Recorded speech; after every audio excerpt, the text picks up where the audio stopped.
Струмичките активисти чекаат Вишиот управен суд да го даде својот последен збор и да се реши проблемот со рудникот Иловица.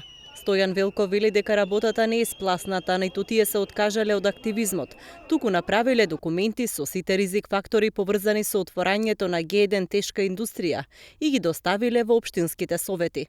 Правиме подготовка на запознавање на советниците во советите, документ кој ќе им укаже на советниците колку е штетен тој рудник, но и по принцип колку се штетни сите загадувачи од Г1 тешка загадувачка индустрија. Активистите сметаат дека здружувањето во политичко движење е притисок и врз локалната и врз централната власт и ќе го засилат ако прашањето се одолговлекува и во иднина. Така да мислам дека имаше влијание тоа што ние се појавивме и како политички субјекти, влегувме во општините и веќе стануваме некој си поважен фактор. На следните избори, ако не се реши, ќе одиме понатаму.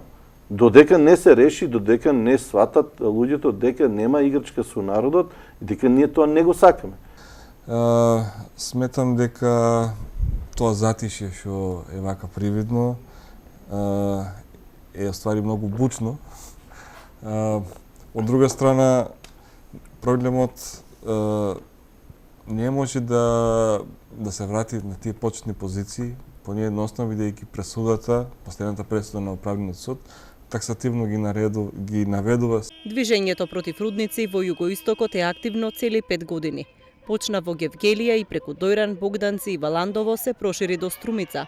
Во другите општини граѓаните успеа да се изборат да не се отворат рудниците.